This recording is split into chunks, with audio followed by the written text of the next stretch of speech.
Hello and welcome to the Gold, Goats, and Guns podcast for June 20th, 2023. My name is Tom Luongo and we have a lot to talk about. It is episode 146 and I have the great pleasure of getting to sit down and chat with Mr. Richard Poe. Now, Richard is a very, very interesting fellow, and I watched a great interview he did recently with Nur bin Laden, which I will definitely link to in the show notes down below, riffing off of his and discussing his latest article, which is entitled How the British Invented Communism and Blamed It on the Jews.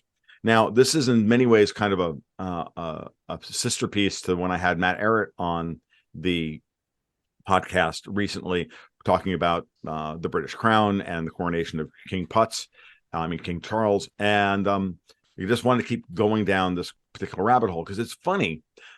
I like to touch on a lot of subjects that are considered mostly taboo, and I expect to get a lot of flack for. But every time I really go after the British, the flack really comes in on social media, and it's very, very obvious. And it comes in a variety of different forms. And thankfully, I have enough experience now to know when I can just go, oh, look, that guy glows. That guy's a bot. It doesn't matter. So it's all really good. And I think that this is the perfect time to have for Richard and I to finally meet and have a chat and all the rest of it. So, Richard, welcome to the podcast. Thank you for taking time. And good morning. Well, thanks, Tom. Great to be here. All right. So I as I said in the opening, the article that you wrote recently, and I know you've been writing on the subject for many, many years, and yours is a name that was in the periphery of people that I knew I needed to get to know better. And that's what's great about having a podcast, is that all you have to really do is reach out to someone and go, cool, we're going to get to do the meet and greet, and we'll do it that way. And I'll read a piece or two, and then I'm going to go, nope, I just need to talk to this person.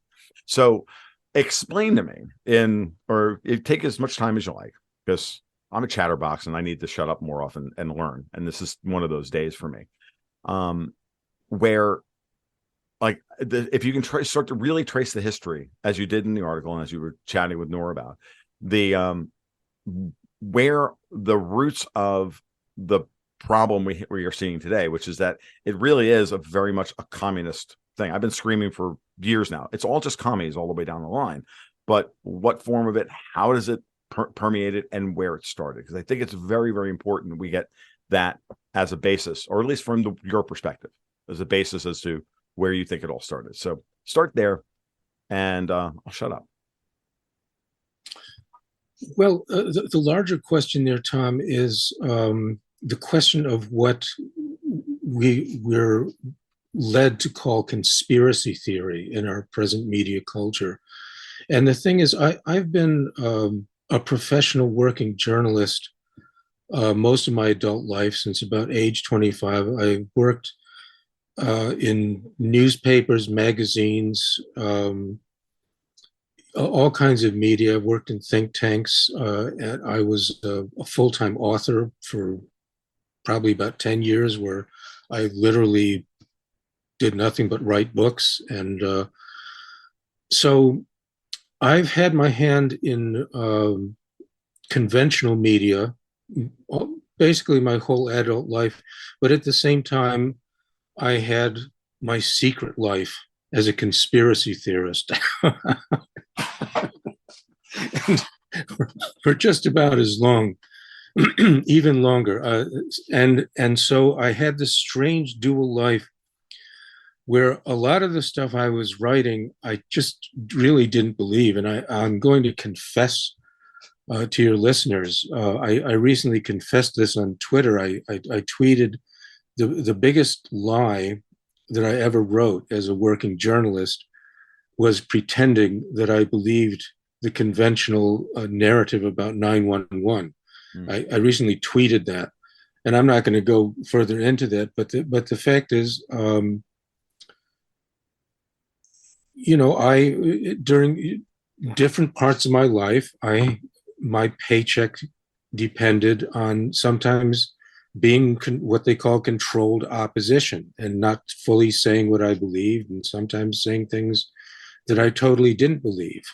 But there was always part of me that was driven, you might say, and almost obsessed with this question of who really runs things, who really controls this world, what is it really all about? And I'm old enough to remember before the internet when you had to get newsletters and alternative publications, the old fashioned kind made with a paper and ink. Yep. And every alternative group that's out there, I read their stuff. I studied all the conspiracy books, and I really studied this stuff. And I'm finally reaching this point in my life now, much later, where I'm starting to say, you know what, I'm not really interested in compromising and telling half truths anymore. And I really don't want to live this double life anymore. I want to say exactly what I really believe. Mm-hmm. And after more than 30 years of reading everything I could about the Bilderbergers, the trilaterals, the this, the that, what I started writing about maybe about 3 years ago is the role of Great Britain in world affairs. This is after a 30-year distillation of every quote unquote conspiracy theory you could name, and saying, what really seems to be probable, what seems to be real. And this is what I came down to, is that essentially we live in a world, obviously, which is dominated by English-speaking people. We are living in the age of English-speaking supremacy, if you will, where every English-speaking country is linked together in some kind of permanent military alliance, and perhaps most importantly, in an intelligence alliance called Five Eyes. And everybody knows this now. I remember during the War on Terror, it became very fashionable to talk about the Anglosphere as a thing, as an important concept in geopolitics. So everyone knows there's an Anglosphere. Everyone knows that the English-speaking people are basically organized on a transnational level at this point, to an extent where even their national sovereignty is questionable. Mm-hmm. But everyone also assumes that the United States somehow organized this whole thing and somehow runs it. And this is where I differ with the mainstream, is that I just don't see that at all. It seems to me, well, it doesn't just seem to me, but my research shows that Great Britain created modern globalism as we know it today. And I stress the word modern. There were previous globalisms. There was the Catholic globalism of Spain and Portugal, encouraged by the Vatican during the Age of Exploration. That was a true globalism.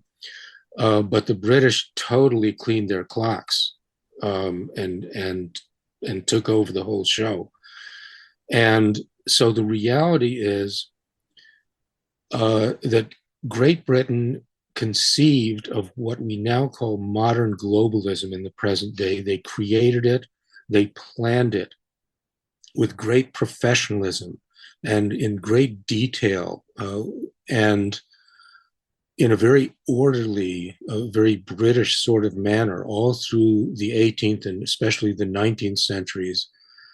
And they began putting it into effect around the turn of the 20th century, and using the catalysts of World War I and World War II, both of which were planned and executed by Great Britain for the very purpose of implementing their globalist plan. They achieved what they had always recognized as being the key element, the key obstacle, and the key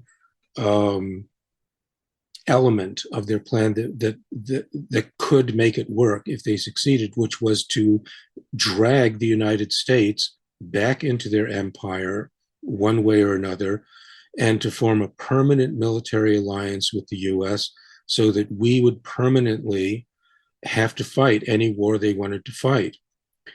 And this is exactly the situation we're in now. And although Trump never seems to speak of the British question expressly, we all know that one of the big aspects of his policy that caused him to be so unpopular with globalist elites was that he spoke against forever wars, so what we call endless wars, the very policy that we were brought into the Anglosphere to fulfill. Our very role was to be the muscle of this giant English-speaking superstate, which now literally runs the world. I mean, we all grew up watching, reruns of Flash Gordon, from the 1930s, and all these Hollywood villains who were trying to take over the world. But none of these guys with the high collars and the weird names and the James Bond villain type people, none of them took over the world. The English speaking peoples took over the world, or rather, the English speaking elites literally took over the world. And now we own the world. And so the question is, who runs this English speaking superstate? I say the British ran it for the simple reason that it was their idea in the first place. It's very well documented. You can look at a trail of books, articles, all through the 19th century, written by very high level policymakers in England. They said in public exactly what they intended to do, and then they did it. They absolutely did it. So, what I see now is an illusion that America is the hyperpower, that America is the global hegemon, and that England, Great Britain, is supposedly our poodle, our lapdog, who does whatever we want. And a good example of that, a good topical example of that is you tweeted a couple of days ago about Boris Yeltsin that I think Putin released some information that finally sort of confirms what everybody knew, that Boris did Johnson. I say Yeltsin? Yeah. I meant Boris Johnson. Sorry. Right. Just so everybody knows that Putin at I think right at SPIEF, the St. Petersburg International Economic Forum, released the 18-page agreement that he had with Ukraine back in March, brokered by Turkish President Erdogan, to end the war. And then Boris Johnson comes in and puts the kibosh on that. Right. Now, Boris Johnson played this critical role in killing the Ukrainian peace deal, as you tweeted a couple of days ago. And immediately, these bots or shills or whatever they are, as you were talking about, came out and said, well, but Boris Johnson is just a poodle. He's just a lapdog. He's just a puppet of the evil Americans. The CIA or whoever tells him what to do, the US State Department, and he just does it. And so this is the heart and soul of the PSYOP that keeps the Anglosphere together, that keeps this Anglo-American superstate together. A superstate which, I repeat, the British planned, and in great detail in published books, written by, in some cases, very famous names. Some of the people who publicly called for this superstate, by the way, back in the 1880s and 1890s, there's the Scottish, quote unquote, American steel magnate, Andrew Carnegie, who was really huge on creating such a superstate, wrote about it extensively, wrote books about it, put lots of money into it, created foundations to promote it. There was Cecil Rhodes, famously wanted to draw the US back into the British Empire in a subservient role. There was an associate of Cecil Rhodes. I think it could plausibly be said that he was Cecil Rhodes' handler. A lot of people don't understand that when Cecil Rhodes first started setting forth his grandiose plans for expanding the British Empire and drawing the US back into it, he was very young. He was in his 20s. And he wasn't a particularly important person by any standard, but he was one of those people who, for whatever reason, had been picked by the British establishment, the British intelligence community, whatever you want to call them. He had been picked for a particular role to stand before the world and pretend to be something, some sort of figure to lead people. But at a certain part of his life, probably during the most important part of his life, his handler was an older man named W.T. Stead, who was a prominent British journalist, but also, I have read, an intelligence operative. And he seems to have been the guy in charge of Cecil Rhodes, telling him what to do, what to think, et cetera, et cetera. Now, this William Stead wrote a book in 1901 that, again, also called for the merging of the US with the UK to create an English-speaking superstate. But Stead offered the further inducement. At this point, they were having trouble getting the Americans to go along with this plan, which they'd been openly pushing it for at least 10 years. So Stead offered the additional inducement of saying, gee, we could put the capital of our new superstate in Washington, and we could unite the world under the stars and stripes instead of the Union Jack. And some people are now saying, on my Twitter account, well, so he was. It's the opposite of what you say, Poe. Stead wasn't calling to have the British take over the U.S. He was calling for the opposite. But they don't understand the context of it all, which is that this was coming at the end of a 10-year sales pitch to the United States to try to get us to join the Imperial Federation movement, to join the empire. And so, I'm sorry? I was going to say is what year, what 10-year period are we talking about here? I don't quite remember when.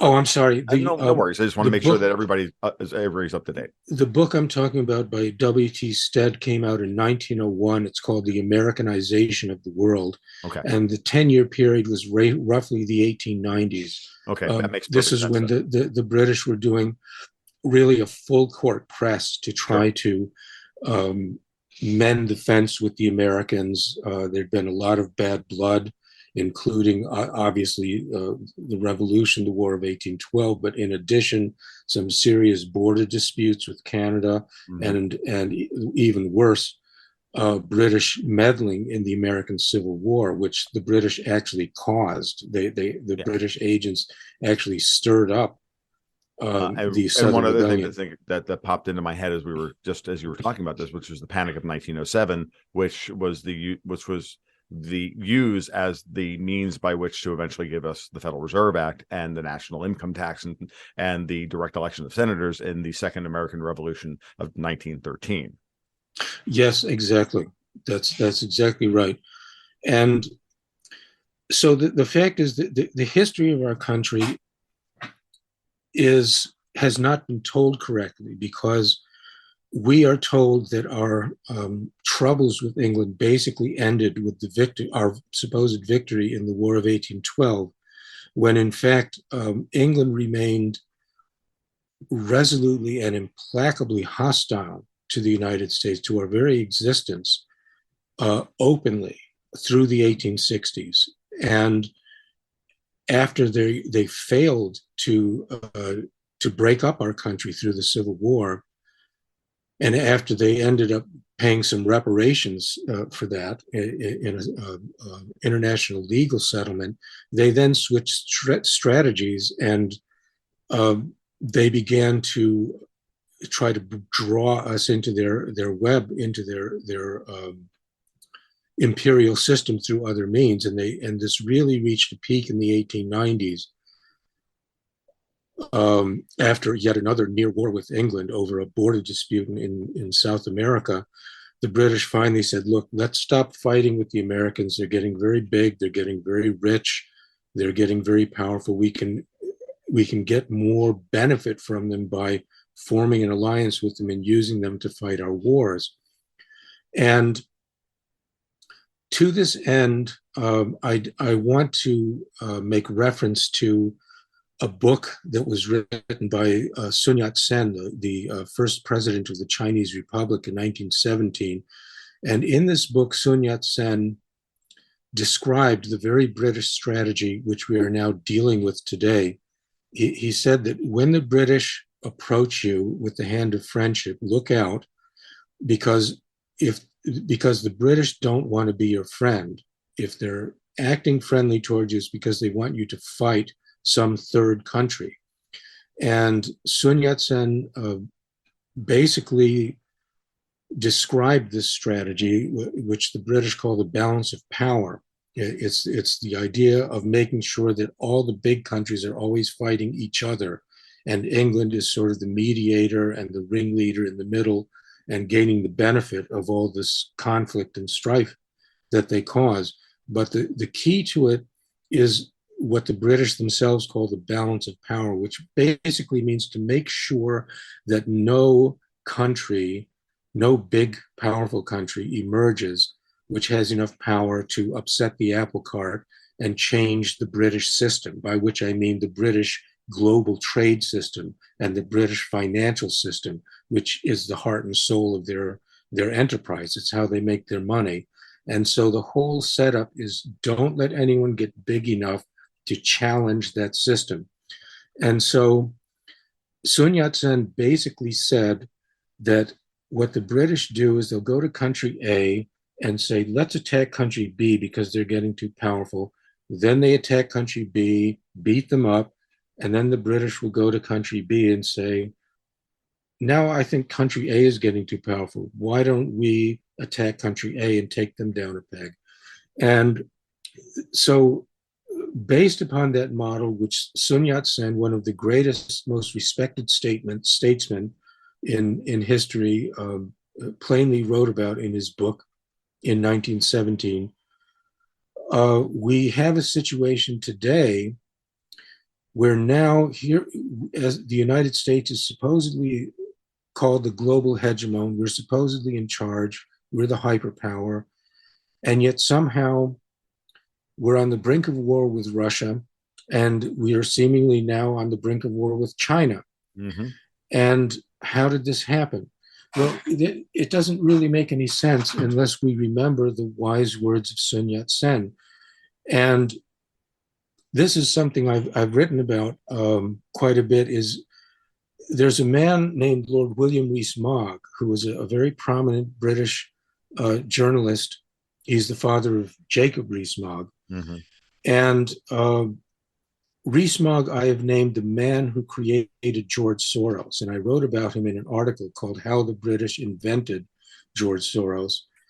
And basically, Rees-Mogg was the guy who, he was formerly the editor of the Times of London, then he became the vice president of the BBC. And back in the early 90s, Rees-Mogg used his influence as a journalist to basically create the myth or the legend of Soros as the greatest financial genius in the world and the quote unquote man who broke the Bank of England. Mm-hmm.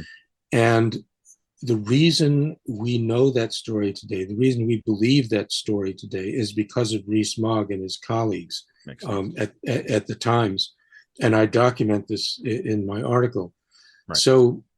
So this guy, Rees-Mogg, the man who created George Soros, also during the 1990s, he became, I haven't officially named him that, but he became the man who created China, the new China in a sense, because he used his bully pulpit as one of the leading journalists in England, if not the leading journalist at that time, to call upon the global investment community to build up China into a global superpower for the express and explicit purpose of challenging the power of the United States. Imagine this.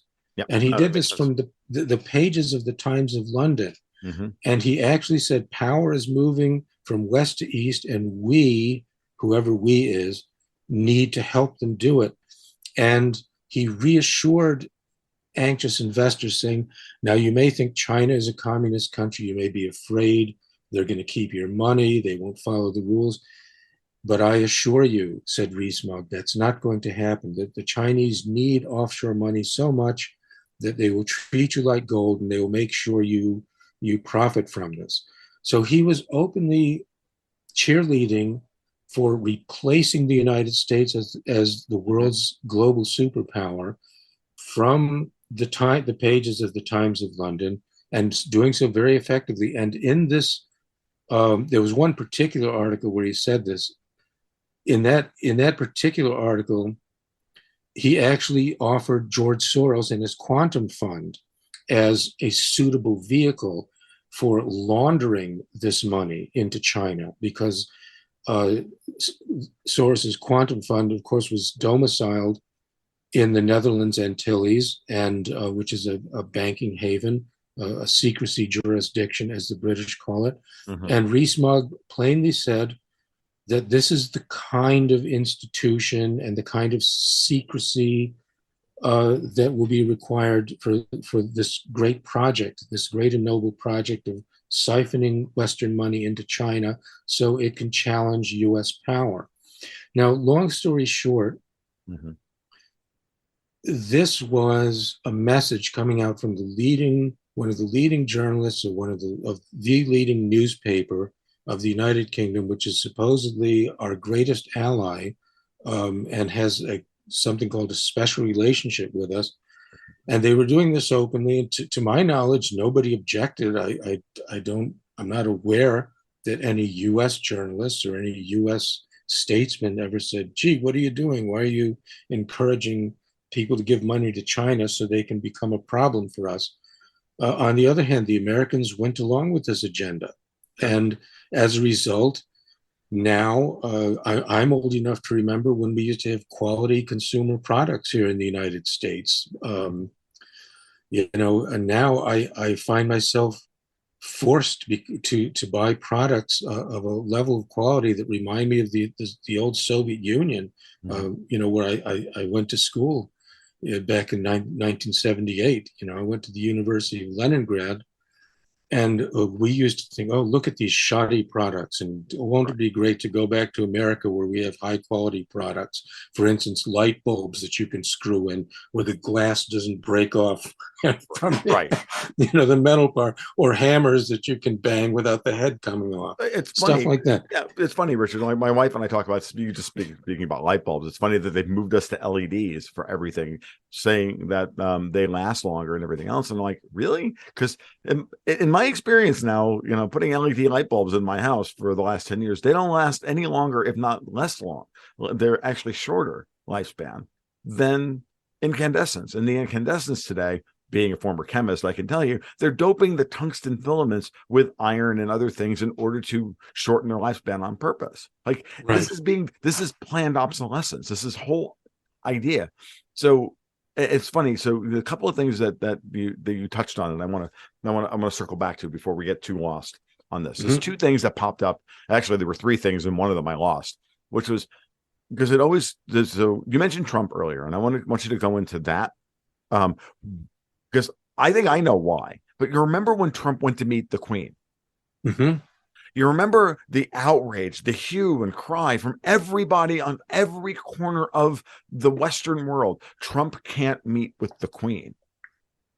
That we cannot have that. Now, I think I know why that is. But at the same time, and I know that Trump is a royalist in some respects. But I want to get your take on what you thought about that. And when you're done with that one, then I've got another one, which is probably a far more dangerous question to ask, which is I never understood why we got involved. The United States, we got involved in World War I. I think the answer is obvious after what you just presented to us, but I want you to go into a little bit of detail. So let's circle back to why Trump meeting the Queen should have been so verboten. It made no sense. But talk to me about that. What do you think about that? Well, let me preface this by saying symbolic diplomatic things like meeting the Queen. I know a lot of people think that's very important, and I'm sure it is. I usually try to look past that at the more nuts and bolts realities, but I suppose I can only guess that somehow on some diplomatic level that being received by the Queen might have been seen as getting the Queen's approval, and that people didn't want to present the idea or the illusion that Trump had her approval, because the British, as you may remember, were screaming bloody murder from the moment Trump won, and even before. The British were totally against Trump, and they made no bones in explaining why. There was a report that actually came out from the House of Lords officially, where I put it actually on my Twitter some months ago. You can download it from the internet, but they explained very clearly that Trump is no good, that he's against UK interests, and that the UK should do everything it could to oppose him. And it expressly said that he was against their climate agenda, he was against the Iran nuclear deal, and just a whole laundry list of globalism, of everything that globalists support. They said Trump was against, and they were for it. And of course the military issues, the wars that Trump famously said he didn't want to fight. So the British were screaming bloody murder, and they weren't just talking; they were conducting covert operations against Trump, spying on Trump Tower. Yep. GCHQ, which is the British eavesdropping agency comparable to our NSA, actually boasted to The Guardian in a 2017 article that they were the ones who created the whole Russiagate issue, that they had intercepted communications which they felt plausibly showed that Trump was a Russian agent, and that they had taken it upon themselves to pass this along to the CIA, and and they boasted that this took a great deal of effort. The CIA was not receptive for several months, they claimed in The Guardian, to their to these reports and their interpretation, but finally they got them to go along with it. Now, I don't know if any of that's true. I mean, the worst source, a journalistic source of any kind, is an intelligence leak. The only question is what what part of this is a lie, and what is the reason for the lie. Right. So I don't assume that's true just because GCHQ leaked it to The Guardian, but still, it's very significant that they thought it was to their benefit to claim that they were the authors of this so-called Russiagate hoax. This idea that Trump was a Russian agent, which I think most people are now admitting it's been thoroughly debunked, although you never know. It keeps getting debunked and resurrected. But well, the way just so you know, the way I look at it, there's always the question of when is the United States going to finally wake up and see, that they are just the useful idiots of the British. And the question then is, while this was going on, this was Brexit, this was Trump, the whole idea of this globalist project, Brexit and Trump in theory were these two statements of individualism and two statements of sovereignty, one by the British people and one by the American people, and those two things were inextricably linked. And so the idea that Trump could meet with the Queen and maybe in some ways finally have a conversation like, okay, look, this is a relationship that we'd like to continue as equals, not as we are subservient to you. And I wonder if Liz is, I think, as a queen, I think, and as a sovereign, I think it was a very interesting figure. And I'm not necessarily sympathetic to her, but I can see why she would be willing to look for as many allies as possible. And because they were being hemmed in on every front from their traditional European enemies on the continent of Europe coming out of Davos. So it's very weird time for me, and I'm still trying to figure out. It's like the hue and cry over Trump meeting with the Queen just feels like a needle scratch that I've never been able to resolve. And the more I think about this stuff, the more it just really bothers me. So, and it just feels very weird. So, and I've been throwing ideas up in my head for years now, trying to figure it out. But Well, I can't pretend to have any answer better than right, that's the fair. puzzlement you just expressed. Sure. But all I can do is express my own puzzlement, possibly in a slightly Right. different way. We don't have to have an answer here. We just have to have a conversation about it and let it throw. I mean, at a certain point, when you get into these areas, these little things, yeah, because this is what we're doing now. We're trying to parse tea leaves, right? Of what's, when we get into modern day events, we're trying to parse the tea leaves to figure out what's happening, right? So this is when you throw these ideas at each other we don't have an answer to, for the audience to go, oh guys, come on, it's so obvious. Did you not see this? I'm like, oh, okay, right. You know what I mean? Sometimes you crowdsource the information and you get an answer that you weren't expecting. That's been my experience. So Right. Well, in that spirit of crowdsourcing, I will express my puzzlement this way. Um,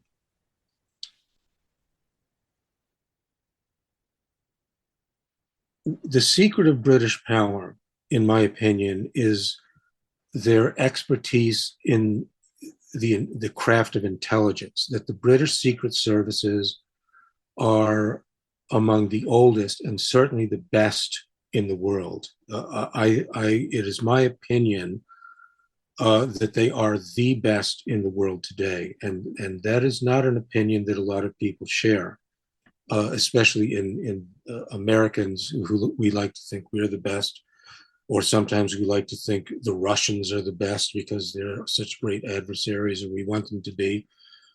Um, but in truth, the British are not only the best; they're obviously the best. They really invented modern intelligence, and as you mentioned earlier, they helped invent our intelligence. I mean, our CIA today was the product of more than 20 years of British training. The British were sending advisors to the United States before World War I to try to train our foreign intelligence service, such as it was at that time, and try to whip them into shape and get them ready for World War I, which is the next question you wanted to ask. The British were already planning World War I as early as, well, probably as early as 1901, but demonstrably and obviously as early as 1909. The so-called Round Table Group, which was a quote unquote secret society supposedly founded by Cecil Rhodes and led at that time in 1909 by a guy named Alfred Milner. The Round Table was deeply engaged in 1909 in going to all the English-speaking countries of the world, including India, and trying to getting them to start roundtable groups in their own countries, and trying to get them to commit to providing troops to fight Germany, which was already totally planned at that point, and it was just a question of getting ready. And so they were reaching out to the Americans at the same time they were reaching out to all the English-speaking colonies. And part of what they were doing, and even before 1909, they were sending advisors to train our intelligence people. And then during World War I, when we became actively involved with the British war effort, they practically were running our foreign intelligence people, because we didn't know how to do it. Certainly not to their standard. We just didn't know. And there are conventional academic histories of American intelligence that you can read, which lay this out very frankly, how astonished in some ways the British were at how docile the Americans were in allowing the British to train us and order us around, and even assign their people to do overseas missions, assign our people, that is. that to an astonishing extent, the Woodrow Wilson administration, the same administration which allowed the installation of the Federal Reserve in 1913, as you mentioned, and for the same reason, because this Woodrow Wilson administration was totally penetrated by British intelligence. There was a guy named Colonel House, I'm sure you're familiar with him, who was very close to Wilson. He was his closest advisor, and he was a British agent. He was an American from Texas, but his father was born and raised in England, and he had been a major blockade runner during the Civil War with a whole fleet of ships that would go to England, deliver cotton, and come back with British munitions to help the Confederacy. And this guy, Edward House Sr., that is Colonel House's father, he sent all his sons to British boarding schools. So he was British to the core. And Colonel House, his son, his best friend was this guy, Sir William Wiseman, who was the British station chief for MI6 in the United States. They were very, very close. In fact, one might almost say strangely close. If you read biographies, their relationship is always described in terms of, that it was extremely warm and affectionate. And I think they both lived very close to each other in this, maybe in the same apartment building. And there's all these words that are used to sort of imply that there was an affection between them of greater than normal, whatever that not means. platonic, as it were. If you want to be, if you want to be politic about it. I don't want to jump to conclusions. I'm just telling you what the academic historians in the most respectable books, they always seem to make a point of this for whatever reason. I really don't know. But anyway, so this Colonel House was known as Wilson's closest advisor and basically controlled him, told him what to do, what to think. And his best friend, Colonel House's best friend, was the head of British intelligence in America. Right. This guy, William Wiseman. House introduced Woodrow Wilson to this Wiseman. They became close. Wilson and Wiseman, they all three even went on a vacation together at one point. And I have read, I'm not quite sure whether to trust this or not, but I have read that Wilson's second wife caught on to this little cabal, and she was instrumental in banning both Wiseman and House from the White House. And if that's true, if that story is actually accurate, she probably should be credited as one of the great patriots of American history. I don't know really if it's true, but it's a fascinating possibility. In any case, there is no question that the Woodrow Wilson White House was penetrated by British intelligence, not just infiltrated, but controlled. And another example of this that we see is the so-called League of Nations, which many people to this day still believe was Woodrow Wilson's idea. Totally wasn't. The British had been pushing for a peace league or a global government of some kind at least since I think as early as 1809. There are documents referring to this, and certainly by the time of the Congress of Vienna, 1850, they were openly pushing for some kind of global government. And this was brought to my attention, by the way, by my very good friend Noor bin Laden, who shares a lot of my ideas on this subject. And Noor has been, really great about, promoting me and my ideas, and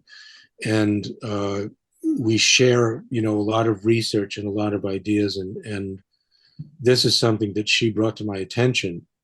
I had succeeded in tracing British promotion of the League of Nations back to certain books and documents in the 1860s, and also a poem by Tennyson back in the 1840s, where he called for a parliament of man and a parliament of man, excuse me, and all sorts of words like that.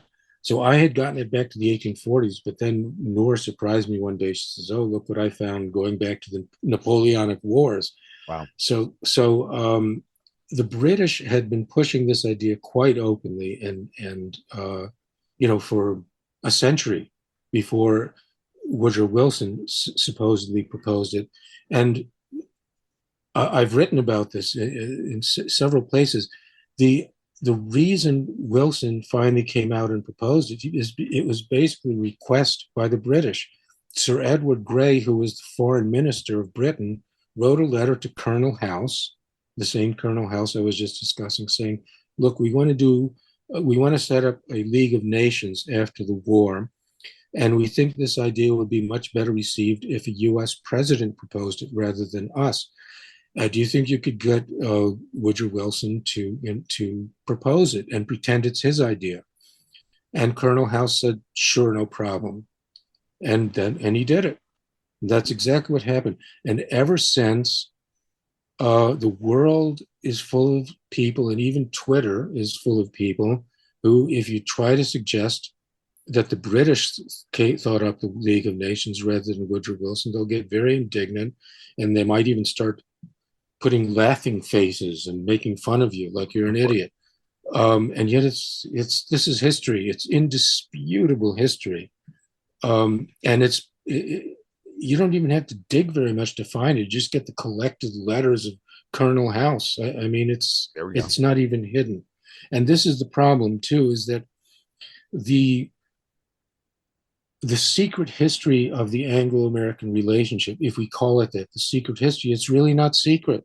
It's most of it's right out in the open. Right. And so how do the British manage to suppress it?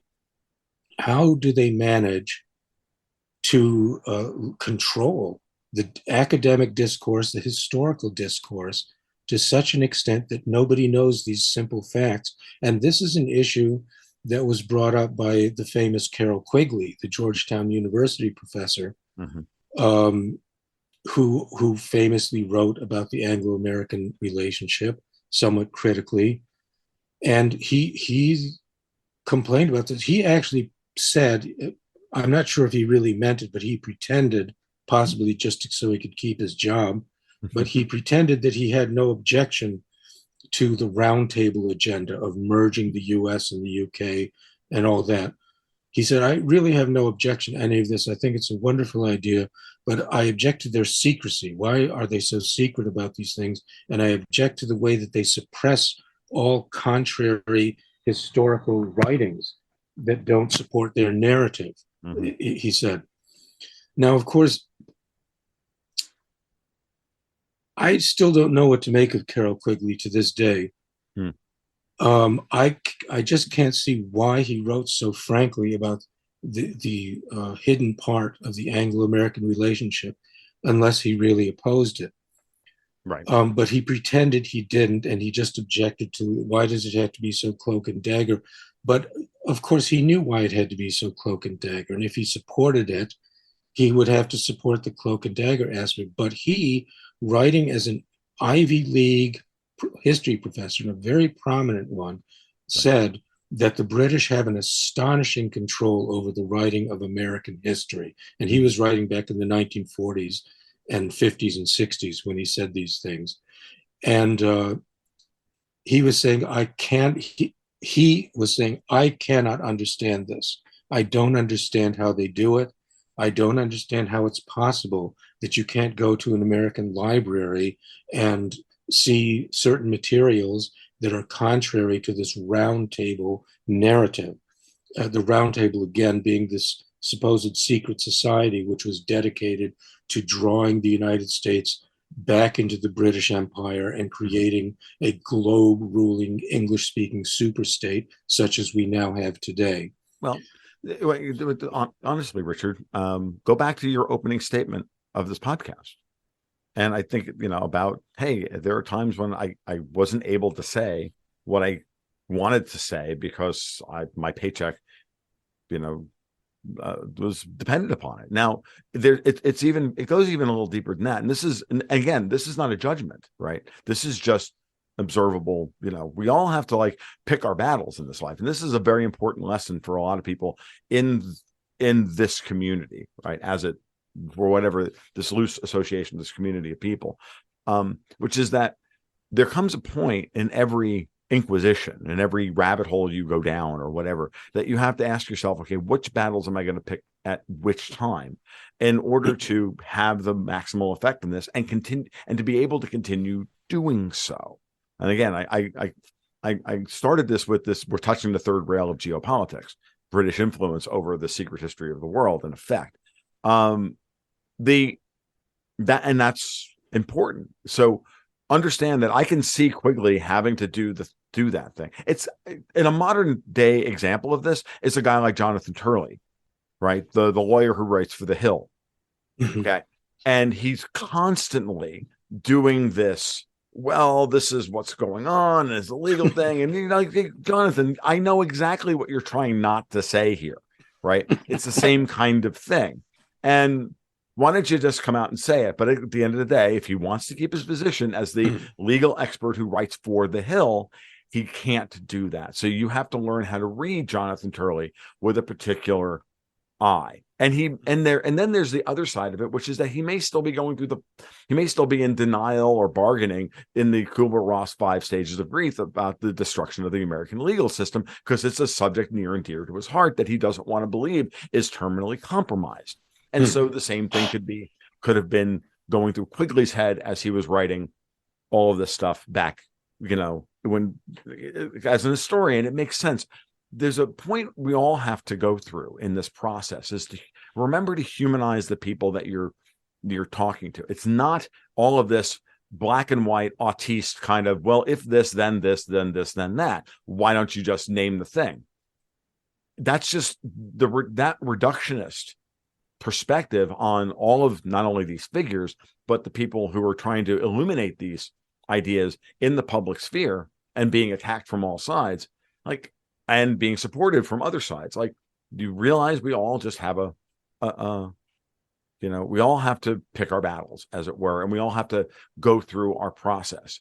And we should try and be as generous to that as possible. It's not easy. I fail at it. We all fail at it. Yes. But it's not easy. Okay. And we're not going to be perfect. And one of the problems with the social media culture that we have is that, everything's forever and there is no forgiveness, which is another angle on this that I want to get into, which is that once we go down this path of and we're going to shift back to the modern day now, because I want to go back to, I cut you off to talk about World War I, but I want to talk about Soros, China, the modern day here. And I want to bring this in within the context of a social media driven lack of forgiveness. This is anti-Christian idea that you can never expiate your sins. Like, you were, as you said at the beginning of the podcast, shamefully, I had to write things I didn't believe in order to keep my job. Yes. What popped through my head at that moment in time, you can look at it that way now, but we're all different people when we're 20 than we are when we're 50. True. So there's the great story by Jorge Luis Borges called Pierre Menard, author of The Quixote. You're a journalist. I'm a frustrated artist, right? So for me, it's all in lessons of fiction and story. And in Pierre Menard, author of The Quixote, it's a very simple story. It's a typical Borges story. It's 5 pages long, where he describes the life of a man who tries to create in modern day Cervantes' Don Quixote word for word without having ever read it. Okay. So he wants to create the Quixote, and he eventually succeeds, and he publishes it. And guess what? It bombs. It's exactly the same text, and yet it's it's critically panned. No one reads it. It vanishes without a trace. The point being of the story, of course, is that we're not the same people. The effect of Cervantes writing Quixote in the 16th century is different than the effect of writing Don Quixote in the 20th century. meaning well that we're different people when we read things in our 20s and see things and experience things in our 20s or our teens than we are when we experience things and see things when we're in our 50s and our 60s. And so that is a part of all of this analysis that we're doing that I think is incredibly important, and it gets lost. And to be honest with you, that's also part of the British psyop, because that's very commie. Take everybody and put them into corners where they scream at each other in an anti-Christian, no forgiveness environment, and set them against each other. Meanwhile, the psyops tick along in the background, and the big projects tick along in the background. We're all fighting over the definitions of words. Yes. And they're very, very good at that. And that's where I see a lot of this happening. So this is I think this conversation about is very important, that we now shift to why all of a sudden does George Soros think Xi Jinping, who runs China, why does he think he's the devil? Well, it's for what you alluded to earlier. Rees-Mogg told everybody, oh, you put your money in China, you'll be able to get it all back out. And then the rise of Xi, which no one in the West likes, turned around and never opened up the capital account. And then when the investments started to go bad, Xi put them to the back of the queue for who was going to get paid. When Evergrande blew up 2 years ago or a year and a half ago, Xi explicitly said, oh, by the way, all you foreign investors, you're the last ones who are going to get paid. And I have that power and I don't care. And pretty much, screw you, you get nothing. And then 2 days later, Soros comes out with an op-ed, obviously written by somebody else, saying Xi is the devil. I wonder why. Okay. So let's go back to what you talked about with the British, the men who created George Soros, because I think, and then China, because I think that's a fascinating part of the story. And by the way, just for the record, folks, I don't think that China is not a malign actor. I think they've been built up in order to be a credible threat to the United States, and now they're acting the part, and flexing their muscles like they're supposed to. But the question is, to what extent all that is true and not true. So take it away, Richard. Well, as I mentioned, I wrote an article called How the British Invented George Soros, and they quite literally did.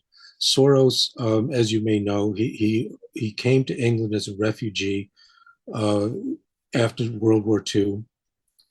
As a young man, he enrolled in the London School of Economics. He studied under Karl Popper, who was the great philosopher.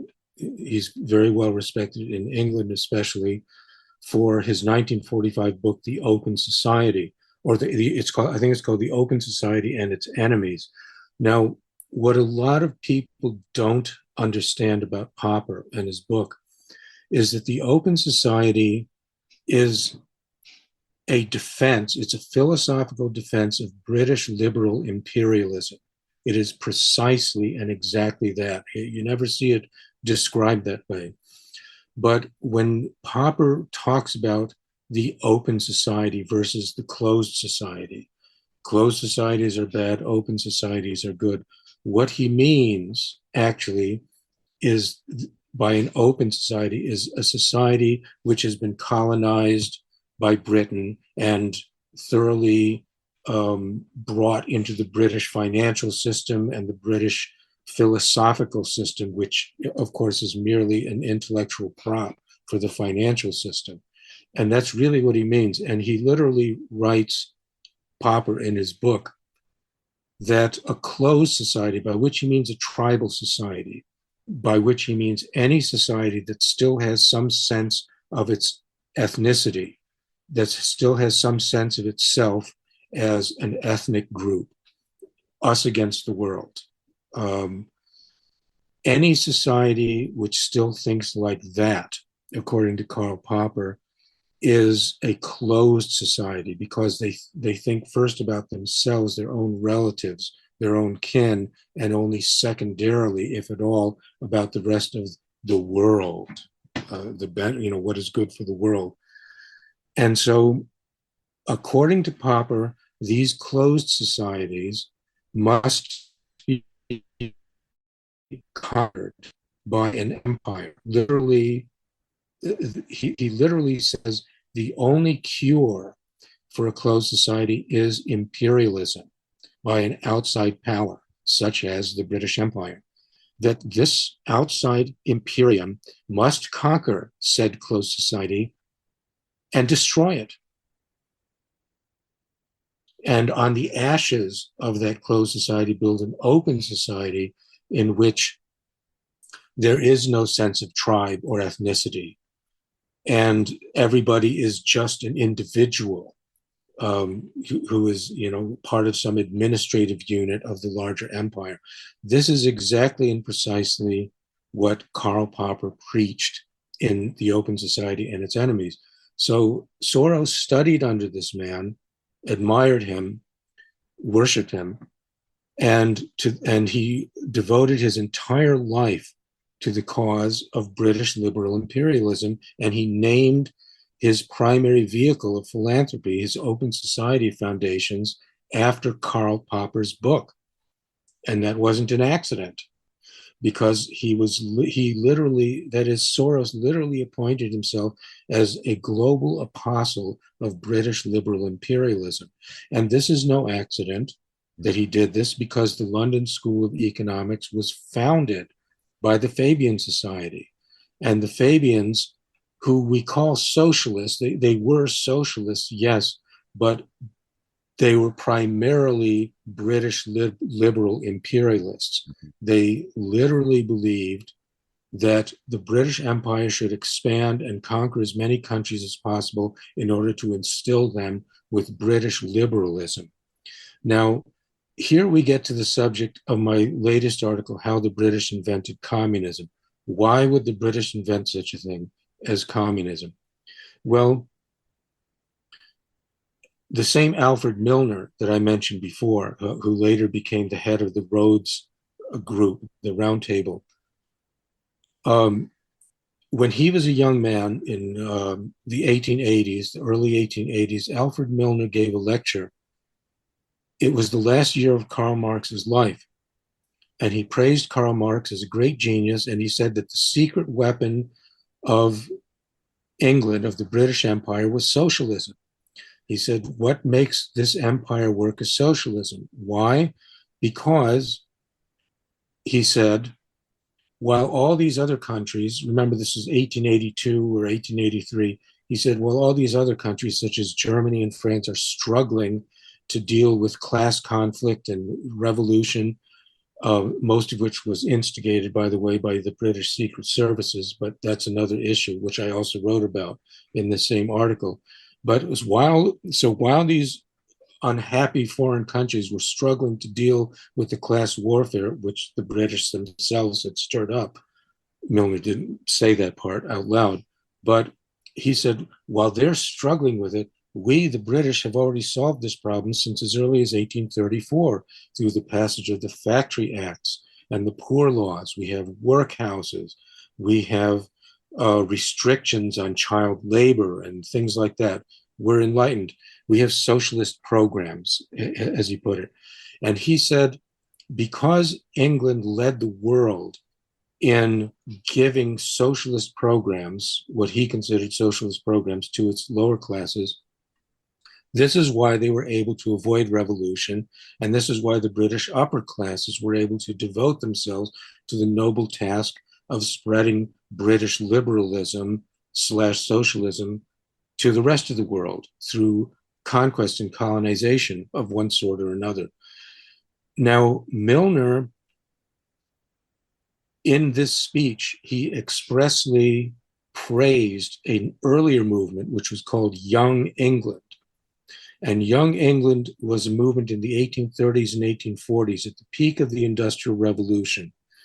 It was a movement by British landed aristocrats who said they wanted to go back to the feudal ages because look at these terrible abuses that are happening to the people under industrialization. Nothing like this used to happen when they were serfs. We used to take care of them. We used to cherish them and provide for them and give them shelter and work.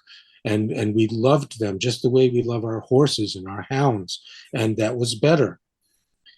And so this movement of Young England, this movement of English aristocrats calling itself Young England, actually teamed up. They formed an alliance with the communists and socialists of England to institute social programs, the very social programs that Milner was praising in the 1880s, to stop and co-opt and otherwise neutralize revolutionary movements, any revolutionary movements that might threaten their power in England, by encouraging a limited form of socialism, and specifically by encouraging Karl Marx and his fellow communists. Because after Marx was kicked out of several countries in Europe, he found shelter in England where he was appreciated and used. And shortly after Marx arrived in England, he was introduced to a Scottish nobleman named David Urquhart.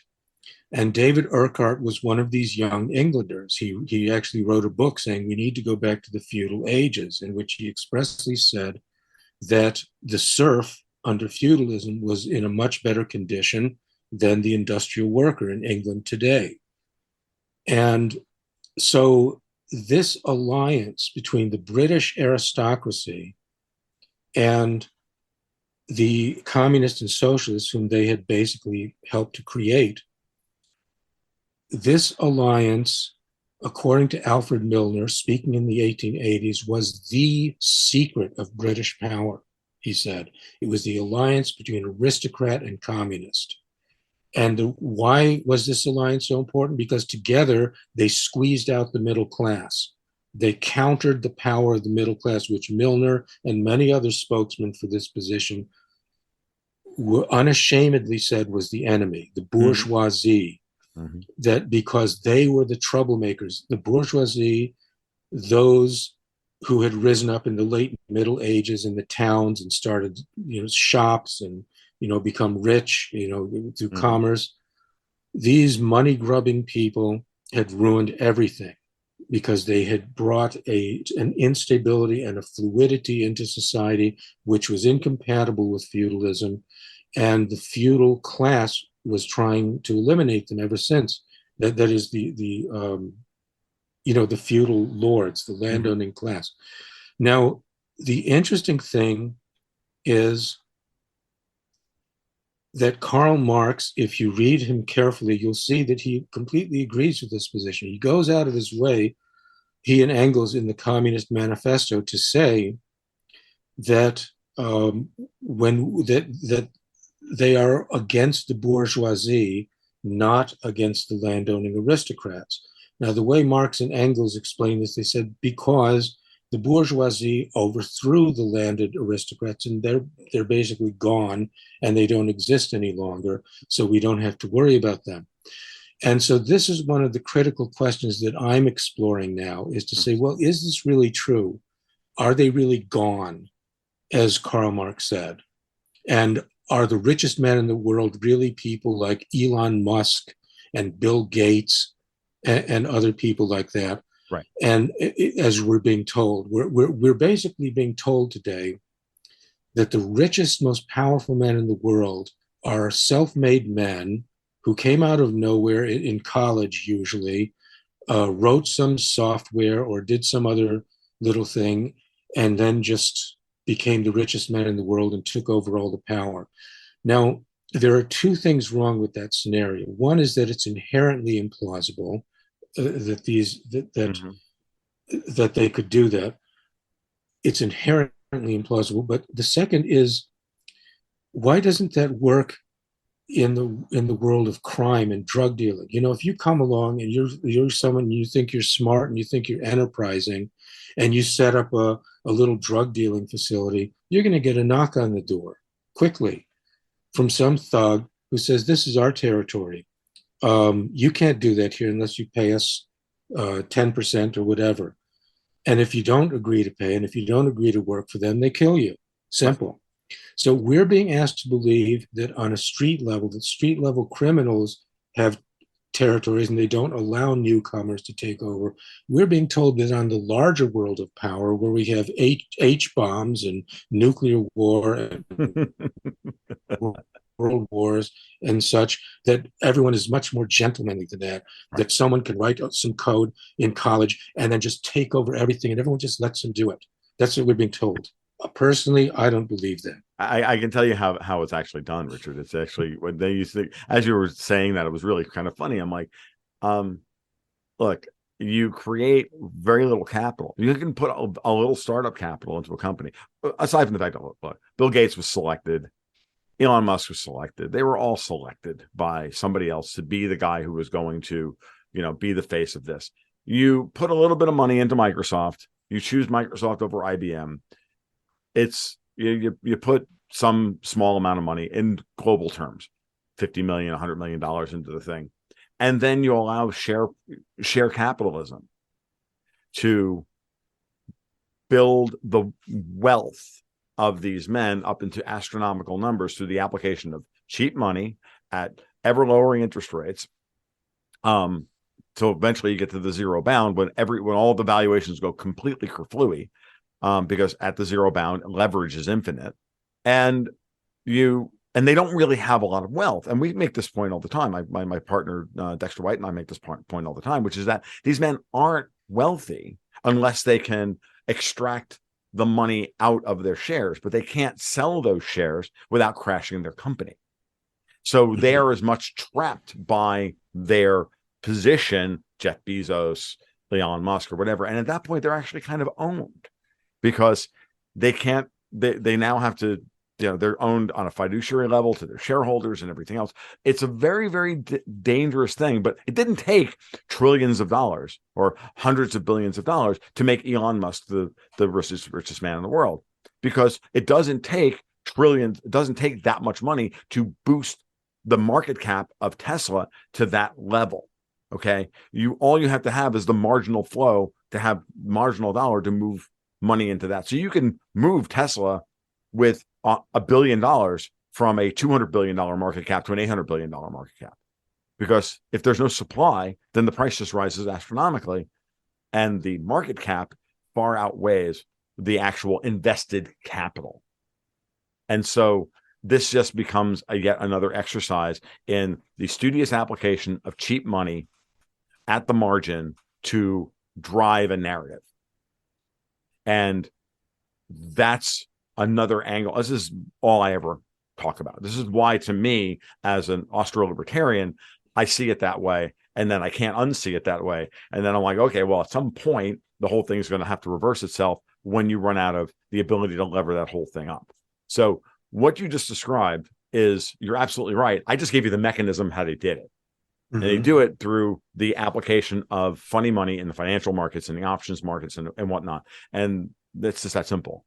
And then they wash the bourgeoisie, the middle class, out of the stock market at this point. And that's what they've done in the United States. Stock ownership is at some of its lowest levels in American history. The only people who own stocks are rich people. The only people who are going to be able to afford houses and live on land are rich people. The only people who are going to be able to own cars are rich people. It's happening. This is the whole World Economic Forum of you will own nothing and be happy, or else, is exactly what you're describing. And so, and here are the mechanisms by which it's happening within what I think is the apotheosis of this British financial liberal system that started with the formation of the Central Bank of England in 1694. But that too is a cycle of history. So, but keep going. I needed to interject that to so back to Elon Musk and this whole idea of this fake capital structure that we have. Well, what you said obviously is right on topic with what I'm talking about, and I agree with everything you said. I would add yet another level to that in raising the question of even though Elon was appointed to be in that position, even though he was supported and also controlled through stock transactions and so forth.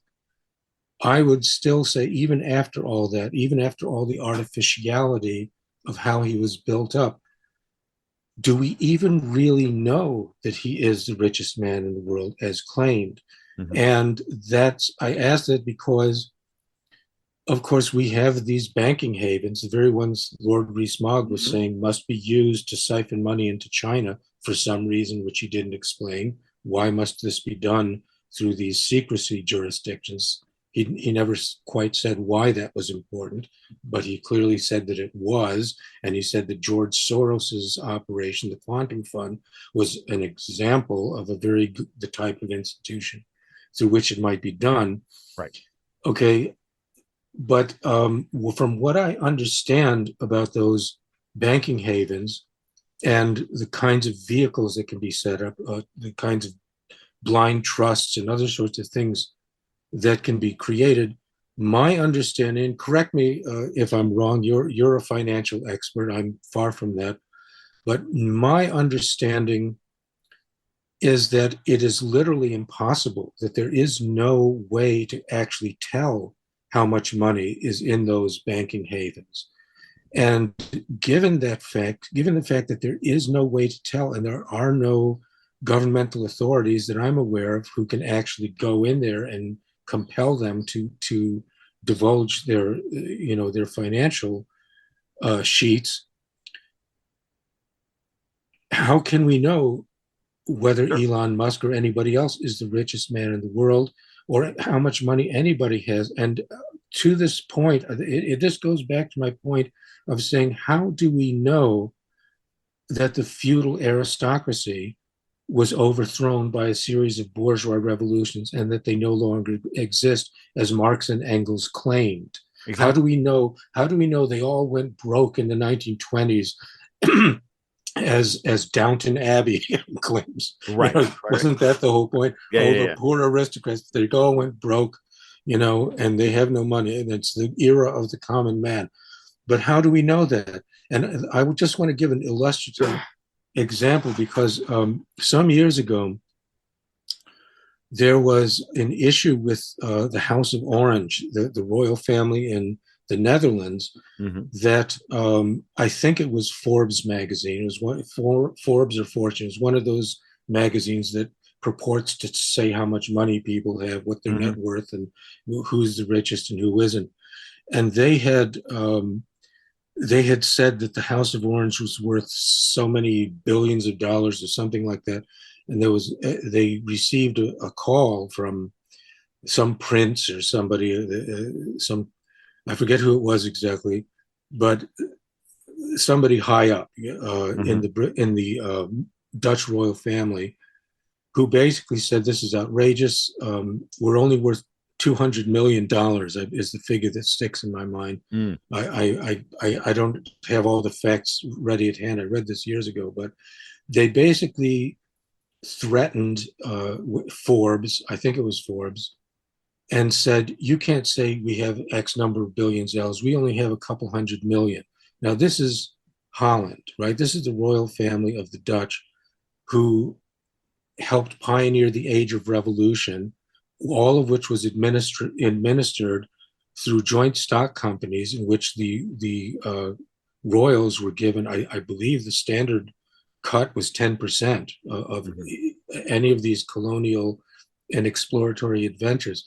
So the House of Orange, which ruled and probably still rules the Netherlands, they were literally ground floor investors on every major enterprise of the age of exploration, which means the development of the entire world for the last 500 years. And this guy was trying to tell Forbes, hey, I don't know what happened to it, gambling, loose women, sports cars, but all we have left is 200 million. Yeah. Well, I agree with you at that respect. Let's bring up something that Matt Ehret and the followers of Lyndon LaRouche like to bring up, which is the fact that the King of England owns 25% of the land on the planet, because they own Australia, they own Canada, this is what they own, right? They own it. It's, Right. Canadians are not free. They're not. They live on crown land. Right. Australians are not free. They live on crown land. And you state these things in public, which is completely correct. And people just look at you like, oh, dude. I mean, look, I'm a big fan of the Daniel Craig James Bond films. Not all of them, because some of them are pretty terrible, but the overall story arc. And 1, 3, and 5 are very good movies. Number 2 is a very interesting movie, and number 4 is pretty much garbage. But look at the story they told. They told the story of the end of the efficacy of the need for British intelligence. That British intelligence is coming to an end, and that it's attacked from without. I mean, actually, and it's actually attacked from within and without. And even you have to watch the whole thing, even have to watch The Terrible Spectre, because it's where it all comes to its grand conclusion. It's like telling the end of the British institutional system. Is that predictive programming? Or is that, or is that the artist feeling the zeitgeist? Because here's the gig. This is where I want to go into the last chapter of this podcast. And you and I are going to do this again. We have a lot more to talk about that you and I haven't even touched on yet.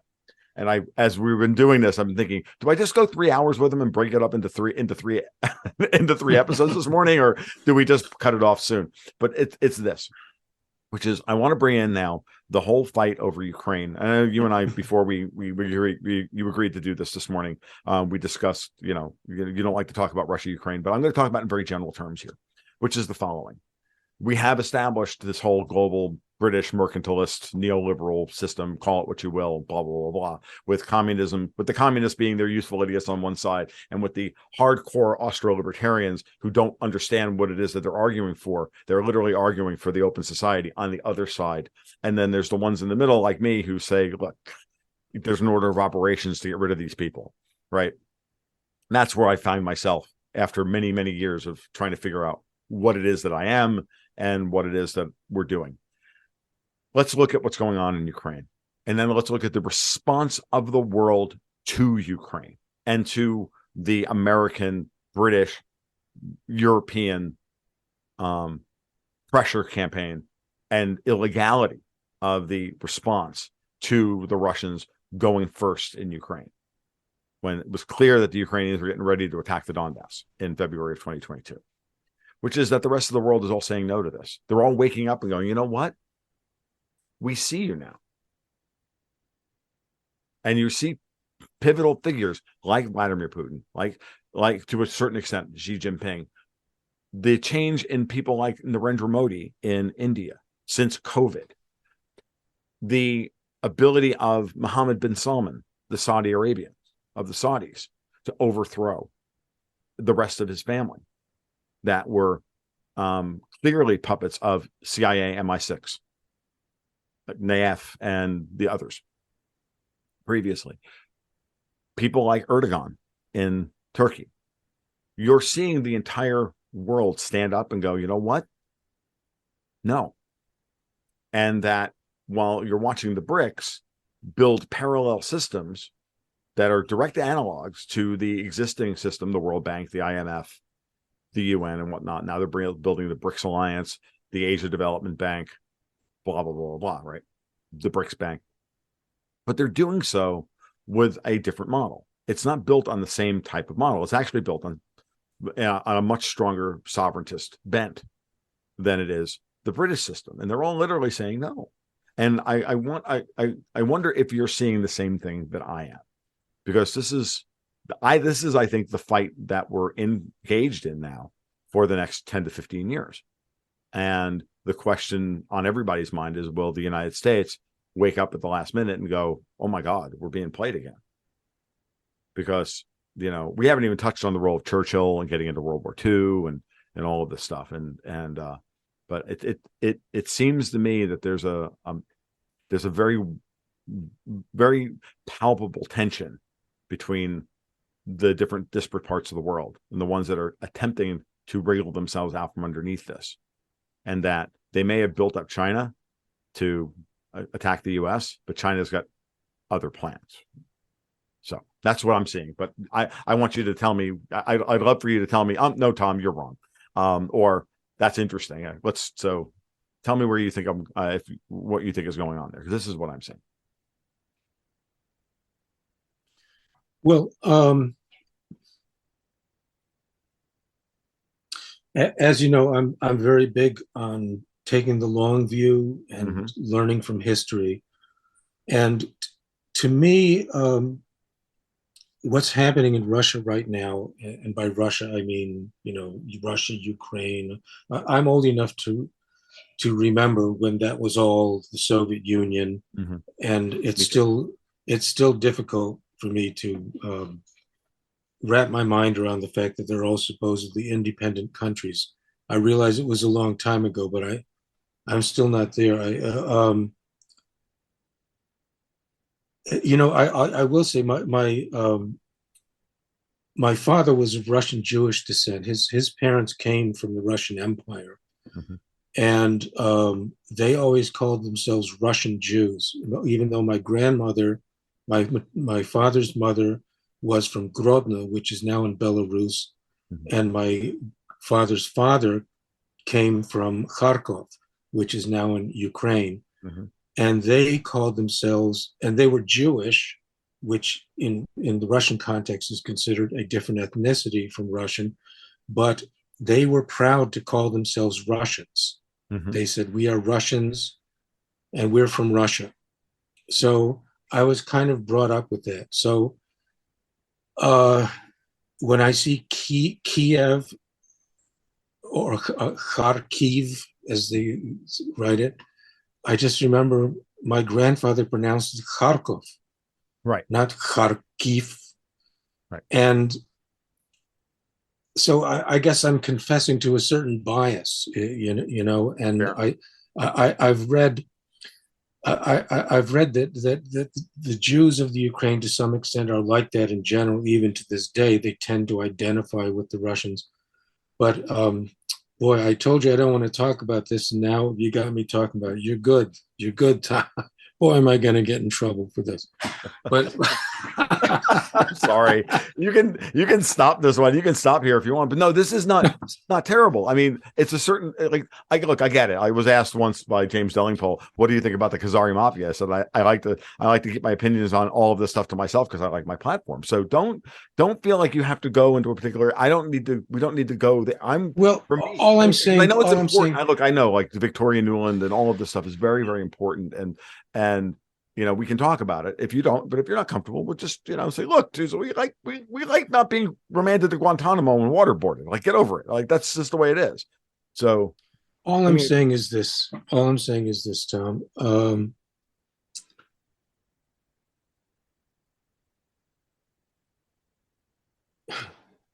Long pause while I try to. What am I trying to say?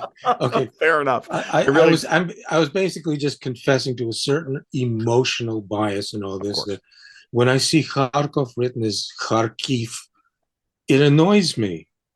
And I feel like someone is trying to psyop me. Yes. And because my grandfather pronounced it Kharkov. And now I'm told, oh, no, that's bad. If you pronounce it that way, you're a bad person. That feels weird. That's all I'm saying. But psychology is important. It is important. I remember I remember somebody asking me, like, what's the significance of no longer calling it the AK-47 and making sure that it's always written as the Kalashnikov? Why? Because they were prepping the narrative even back in 2014 when they went in 2013 for the war in Ukraine to come by making sure that everybody knew that was a Russian rifle, not an AK-47 AK-47 is a trademark name or, is a thing, it's a common name. We all know they're Kalashnikovs. It's very important that we Russify the AK-47, but there's no reason not to, but this is what British media is very good at. And you can see these directives come direct. They come to the journalist. It's the journalists get it from their editor. They're no longer AK-47s, they're Kalashnikovs. We're no longer going to use the Russian versions of these names for all the Ukrainian cities. We're now going to use, and we're going to use Ukrainian spelling and Ukrainian pronunciations for all this stuff. So it's Kiev. No, it's Kiev. It's been Kiev forever and a day, and it's Kiev. It's Kharkov, it's Kiev, it's Zaporizhia, it's Crimea, it's Mariupol, or these are the names. And if you don't like it, it's Bakhmut, or it's this one versus that one, blah blah blah. So right, but now that I've got all the Ukrainian people, and their supporters annoyed at me, let me just address the more serious part of your question. Let's call it the more serious part, the geopolitical part. What I think is going on there is a continuation of the Russian Civil War, the Russian Civil War of 1917 to 1923.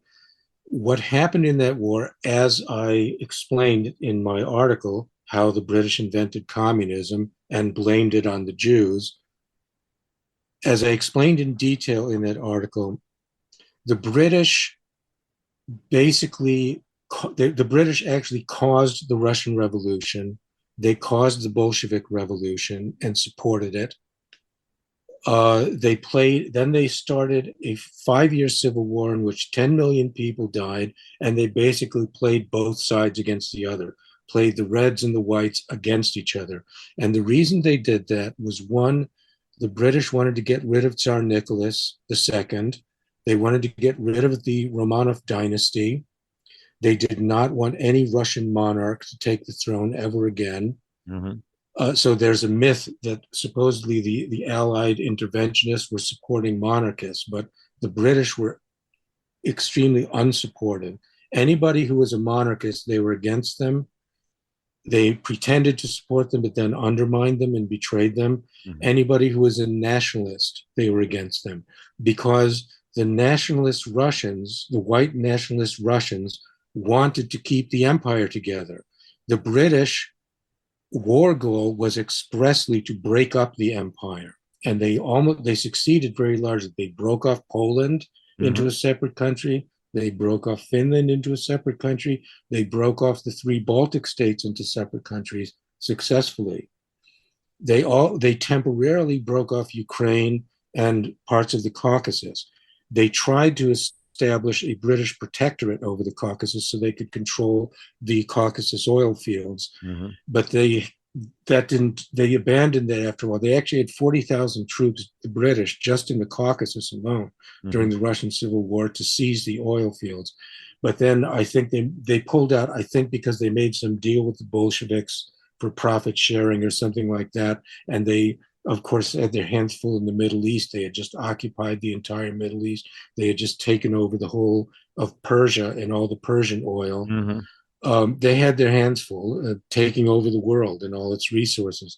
But so this process of the Russian Civil War, this is what I revealed in my latest article to the vast majority of people who really don't understand how deeply Great Britain was involved in this whole situation.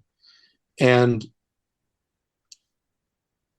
the issue the issue in the first Russian Civil War, it was very simple. The British wanted to destroy the Russian Empire and break it up into pieces, just as they have always wanted to do to the United States and attempted to do several times, including in the Civil War. They wanted the same thing. They wanted to break up the Russian Empire into little pieces which they could control, and it's easier to bribe the heads of state and get access to the resources and whatever. And so this was their goal in the first Russian Civil War. And now in the early 90s, they continued the process of breaking up the empire. They finally successfully and permanently broke off the Ukraine. I said the Ukraine. You're supposed to say Ukraine now. Right. So now there's a lot of young people who think Ukraine was always an independent country, but I don't even want to go into it. Yeah. Look, let me just say, I'm an American nationalist. I'm enough of an American nationalist that anything I say about anyone else's country is purely academic. I mean, the fact that I may have immigrant roots in some country or other, sure, that means something. I'm human. Right. But I am an American. I was born here. My parents were born here. And my belief, my heartfelt belief, is that the only thing that ought to concern me about anything that happens in any foreign country is what are America's interests there. Great. Whether I have opinions or not, it's none of my business except where American interests are involved. So that's one of the reasons I don't want to get into rah rah this side or that side on a war that ought not to concern me at all, quite frankly, except purely academically. But the fact is, it does seem to be the logical progression that in the Russian Civil War of 1917 to 1923, the British were trying to break up the Russian Empire and get control of it by, putting in the Bolsheviks and by other means. And then they continued that process in the early 90s by breaking up the USSR into different pieces and much more successfully than before, but for exactly the same reasons. Mm-hmm. And this time without the need to put 60,000 troops in as they did in the earlier war. They just had to bribe a few people, and suddenly, boom, the whole thing broke up without hardly a shot being fired. So now they're continuing the process, and we've already seen, on the internet, maps being published of how they're going to divide up what's left of Russia. This is an old British plan. It is the typical British plan. They had the same plan for the United States, Agreed. exactly the same plan. Agreed. It's the same plan. What they're doing to Russia and what they're getting us to do to Russia, they want to do to us. Mm-hmm. We see this Agreed. movement. We see this movement called national divorce springing up. Mm-hmm. Okay. Well, the last time we had such a movement in this country, it turns out that the British were behind the whole thing. I believe it was in 1828 that a known British agent, his name escapes me, Thomas something or other, he was a British intelligence agent whose first assignment was actually to go to France and help stir up the French Revolution. Then he moved to South Carolina and he became very prominent. He was friends with a lot of the founding fathers. He was an intellectual and all that. He became a judge. And in 1848, he suddenly got up and delivered a speech saying, "This country has had it. It's outlived its lifespan. It's worn out. It doesn't fit together. Let's just break up the whole thing. The South must break away from the North." And this is widely considered to have been the speech that started the Southern secession movement. And the guy was an Englishman, and he was a British agent. Okay, and the whole rest of the history of the Southern secession movement follows the same pattern. Right. As I've written about in another article called "How the British Created the American Civil War," something like that. I wrote about that too. So I have not studied this national divorce movement in depth, but I do see on Twitter, I see that it appears to be a protected idea, where a lot of the big protected influencers are pushing it. Mm-hmm. If you know what I mean by protected influencers. And I can tell you that it's interesting for me because remember, I grew up in New York. I'm a second generation Italian immigrant, right? Moved to Florida to go to school and quickly had to learn to become an unreconstructed Southerner, what I call unreconstructed Southerner in training, meaning the romantic idea of the South was right for states' rights reasons and whatnot, which I still firmly philosophically believe in, and to listen to and to live among the people down here in North Florida and know that many of them still refer to it as the recent unpleasantness. Okay, and I'm okay. And I remind people of this all the time, and but at the same time, learning what I've learned recently about the way the British bit through your work and others, and how instrumental it was for the Tsar of Russia to help back Lincoln to keep the Union together, which is, Mhm. again, one of those arguments about why is Russia always in the British crosshairs? Well, they never forgive them. They will never forgive Russia for intervening in their great grand project, which is getting back the American colonies. Mhm. And, because without getting control of the American colonies, there's no way they can really attack Russia. So they tried to take us over. That didn't work. So now they got to spend 100 years, then they quickly shift into World War I, World War II, go back to European politics in order to get the Russians involved in in destructive policy to break them up. So, yes, yeah, you can see that. And so it's been a very humbling experience to have to go through each layer of this understanding while still having sympathy for every other layer of understanding that you've had previously. Mhm. Right?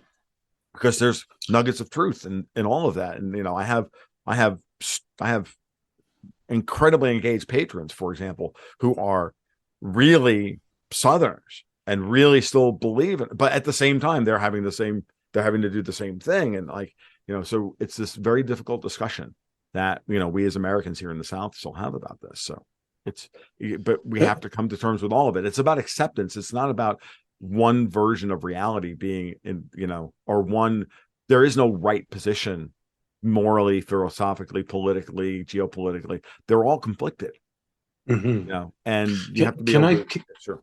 I'm sorry. No. Can I say something though about this very multi-layered situation you're describing? I was going to say it before when we were talking about being mutually puzzled, and I never got to my point. Um, See, the fact that everything is so multi-layered and confusing and puzzling, and that we have to in a sense peel off one layer after the other of the onion, and we never seem to get to the onion. Okay, this is not by accident. No. This is precisely for the reason that I mentioned before, because of the skill of the British Secret Services. The role of intelligence in history is the most neglected subject by. Uh, I I'm hope sorry, I it just didn't. said. Yeah, Did you no. hear that? It died and came back. I don't know why. I hope I don't lose the other one. It is recording, so we'll keep going. Let's just keep going. Okay, okay. But the thing is that British intelligence, as the best, most powerful intelligence agency in the world, has created this multi-layered confusion. This is a triumph of their tradecraft. It Mhm. is a triumph of an example of their competence. They created so much confusion, so many conflicting emotions, Yeah. and so many different layers that we have to go through. And it's see, this is the issue. We started this segment talking about conspiracy theory versus conventional journalism. And what is conspiracy theory? Conspiracy theory is trying to think the way intelligence people think, in a multi-layered way, instead of just accepting whatever the boob tube tells you. The TV says this, so you believe it.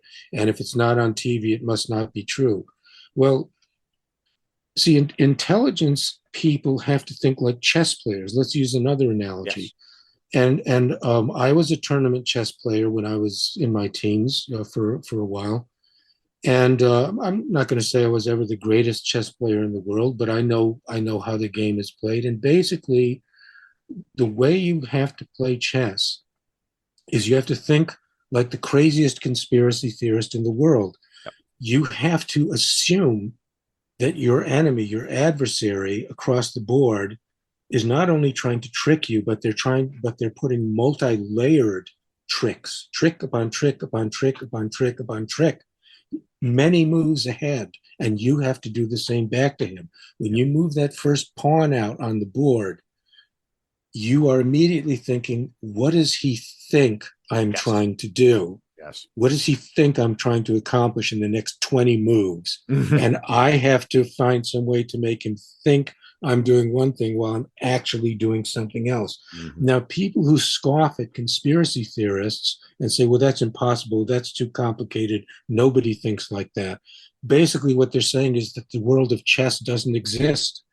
The chess couldn't exist if people were only capable of understanding things in a straightforward way. Mm-hmm. And the game of intelligence works the same way. Great. It's whoever is the best chess player, and chess is all about layers and layers of deception, many moves in advance. Yep. And I'm telling you, this very personal struggle that you just related to me, well, where you've been brought up to think, the Confederate cause was noble and all that. How can you then accept that the damn Yankees were right? I get it. I mean, I'm from New York. That wasn't my struggle, but I get it. I get it. But that very struggle was created by British intelligence activity. Right. It really was. I know. It's funny, Richard. You bring up the chess analogy, and because that's your experience, and that's great. I'm not a chess player. I am a board game player, and I play high level strategy, German games and whatnot. And I also am a miserably bad Go player. And I've described and I went to the Ron Paul Institute on foreign policy last year and talked about geopolitics as a 7-player game of Go. Imagine playing Go with 7 people at the table in different colored stones. Like, right, exactly. It's just this big mess, right? But there's somebody over there with like the special power. And the one thing I didn't get into in that one was to say, and the Brits have the special power of influencing somebody to put a black stone down as opposed to their own stone, or a white stone down as opposed to their own stone. That would be the British analogy. What I said for like a guy like Erdogan is he gets to put a white or black stone down on whenever his turn comes around. But the bigger one is that when you take that game and then everybody looks at the board and goes, you know what? We're going to go in the back room for a couple of minutes, because I've played games like this where you negotiate an alliance, or how I'm going to backstab. You play something like Diplomacy or Dune or some of these other classic, political games with hidden information. Risk. Right. Well, Risk is Risk is kind of a baby version of that because of the unbelievably bad dice system. But imagine that with no dice and just your force of personality. Okay. Mm-hmm. Okay. Maybe it's some little hidden information of what assets your opponent doesn't have, but all that information is gettable in the game. Like you can go buy it from somebody else, for example. You and I need to sit down and play Dune one day together. The next time you're in Florida, I'll put you at the table. You'll be like, oh my God, this game's brilliant. But imagine in a 7-player game of Go, at some point, some of the players turn around and go, you know what? Hold on. Let's all go to the back room and let's talk. We have a talk. And this is that moment I was talking about earlier about the rest of the world after, the EU and the Americans seized the Russians' foreign exchange reserves, and they broke SWIFT, and they broke all of the conventions of the modern British neoliberal financial mercantilist system. They broke all those rules that they had set up. And everybody went to the back room and went, you know what? We're all now black stones. We're on Russia's side and not on the white team's side. Now recalculate the Go board and whose stuff is being removed from the board. Because in Go, then all those white pieces will get captured, because it's a game of area majority and control.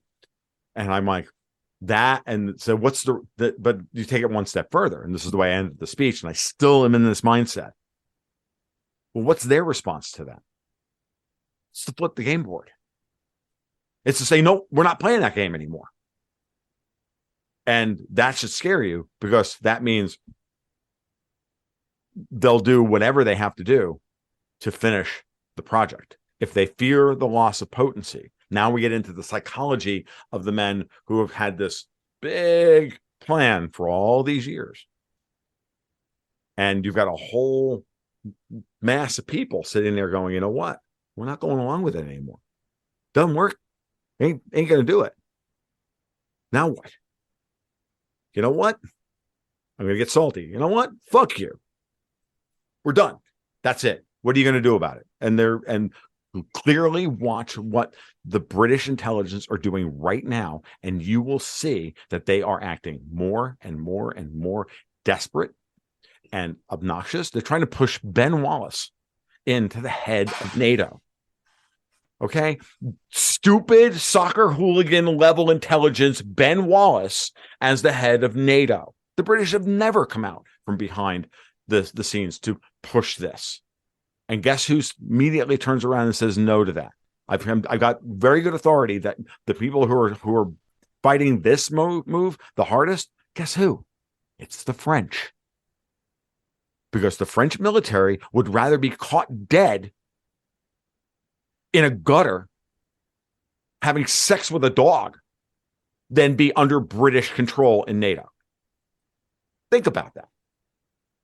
So this is like, now we're at the end of all of this manipulation, all of this stuff that they've got everybody fighting about. Everybody's now they've pushed everybody to their cultural limits. And all the old enmities within Europe are starting to pop off again. And the whole idea of, well, we speak with one voice and European values. Now it's Western values. How about that psyop for you? There's no Western values. You and I are both freaking American. We're Americans because our parents went, you know what? We don't want to be a part of Europe anymore. Mm. We left Europe. We're Americans. We left Europe because you people suck, right? We don't want to be British anymore. We came to America because we don't want to live under the crown. Like we didn't want any of this. And so this idea of Western values is nonsense. This Judeo-Christian tradition, which was created out of whole cloth by the CIA in the 1950s. All of these are word psyops that layer on top of each other. We've talked about, Ukrainianizing all of the old Russian cities, right? Like this is very typical, and you can see it every day. Like they went from global warming to climate change. They couldn't prove global warming anymore. Now it's got to be climate change. And soon it'll be decarbonization because, well, you're the carbon they want to reduce. And it's all coming from the same place. So, that's what I'm seeing. And I just think it's fascinating that we're watching the British come out from behind the scenes because they can no longer get everybody else to move around to do what they need to do. They still got Biden and their people in Washington desperately trying to do their thing, but everybody else is going, no. Did you notice that the Russians keep using the phrase the Anglo-Saxons are the ones who blew up Nord Stream? Yes, I did notice that. And I also, actually, they went farther than that. The Russians actually accused the British of doing it at one point. Yep. And for some reason, that's now been completely ignored. Now we have two different versions. One that says the Americans and the Norwegians and the Swedes did it. Another says the Ukrainians did it. And everyone's just forgotten, why did the Russians say the British did it? They literally said the British. Mm-hmm. I mean, they also said the Anglo-Saxons, but at one point they said it was the British. Yep. Why did they say that? Alex Craner and I did a podcast right after Nord Stream blew up, and he and I, and we came to a conclusion. We did basically a brainstorming session of what he was thinking and what I was thinking. And Alex always says all roads lead back to London. I mean, he means that geopolitically, all roads lead to London. And we came to the conclusion that it was a mix of the British and the Poles, with probably a little bit of Ukrainian help, or at least the sign off. And they're the ones who did it because they're the ones with the motives. And the Poles were the ones that wanted it done, and because that's the strongest alliance within all of this. The Brits have, if the Poles are a very, very interesting part of this because they're clearly being run by British intelligence at this point. I think. And so I think it's very clear. And that's why this whole, I mean, even the fight between the Poles and the EU over certain things, I think is being done on purpose in order to keep, this. But this is very, very, very clear to me. And as this Duda came out, President Duda of Poland came out the other day, and he said it was something huge, and I cannot quite put my finger on it now. I have to pull up some bookmarks and go, that's what it is. But he made a statement the other day, was clearly came straight from GCHQ or MI6. Clearly, and about policy in Ukraine. So, and because the British have clearly offered Poland back Lviv, like the old ancestral Polish lands. So we're going to give you that. They've tried to bribe the Hungarians to give them Transcarpathia. The Hungarians are having none of it. And all we have to do is block the Russians from ever taking Odessa. And that's their goal at this point. And you can see it as clear as day. So, well, I like your optimism, Tom. You seem to be a happy person by nature. I have a different temperament. Maybe that's all it is, a difference in temperament. Maybe. Maybe. I don't know that I'm optimistic. I'm kind of, well, I'm in the long run. And in the long run I am. In the short run, I think it's going to be awful. And I don't know, just unbelievably terrible. And we have to bracket for that, but we also have to realize that it's times like these that make people, that strengthen people resolve into finally standing up for themselves and saying, no, you know what, this is as far as you push me and no farther. And we're willing to fight to the death to get it done. And that's where the Russians are. And you can see it. And I think that's where, even people like, especially, what's happening in the Middle East is very interesting, Richard. Like, it's very interesting to watch the Middle East come together. Like, the Sunni Shia divide just ended the other day. Did anybody not notice this? Another one of these British psyops. Like, I've talked to many. I was talking to a friend of mine over the weekend. I spent the weekend up in Canada, and I met with a couple of patrons and did a live podcast up there. And we were talking about this, and I asked him about it. I said, this whole Sunni Shia divide, is it a real thing, or is this just another British psyop? And he went, look, the only thing they're really arguing about is, like, the order, like some very niggling point, but for the most part, they don't care. Like, the eschatology is almost exactly the same, and the teachings are exactly the same. There's not really that much. It's a very small point, and they argue about it, and it's been blown up into this big thing. And it's been blown up into this big thing because someone is, like, bribing somebody else behind the scenes and then blowing it up in the, and then blowing it up at the international level. And it's like it's a lie that they've been fighting amongst themselves for 1,000 years. It's a lie. It's a British lie. I mean, a complete British lie. So, I mean, they don't like each other necessarily, but they don't necessarily won't work together, right? It's just dumb. So, and you're seeing it right now. I mean, Iran, Saudi Arabia normalizing relations is an immense moment in history. It's immense because of what it says about British control over the Middle East.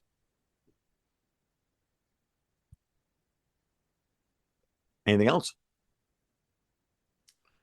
Well, if I could just say one thing, you made a statement earlier. You said, I'm a journalist, Richard Poe, and you're not, Tom Longo. And I wanted to say, don't say that. Rush Limbaugh said that once. He said, I'm not a journalist. Don't say that, Tom. You are a journalist.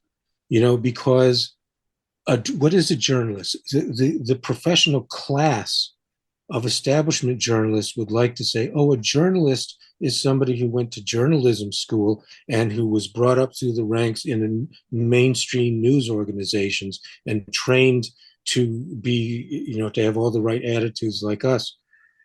And that's who the founders meant when they wrote the First Amendment, saying that we need to have, a free and unhindered press. Well, that's not who they meant. A journalist is anybody who does journalism, and journalism is the voice of the people. And most journalists, I don't know percentage-wise, but a large number of them never went to journalism school. That's a fairly new phenomenon. Right. And it used to be, in previous generations, it was looked upon as a blue-collar trade, where, the blue collar type people who never went to college would be newspaper reporters, and that's what it was. The same kind of people would become cops. And so a journalist is simply somebody who, for one reason or another, has stood up, taken a platform, and said, I'm going to analyze things and give you my opinion. And that's who the First Amendment was written for, not for some privileged class. There are even journalists talking about a licensing journalist, that journalists should have a license. You are a journalist because you do journalism. And I am a journalist, I insist, because I have done journalism for, of one sort or another almost all my life.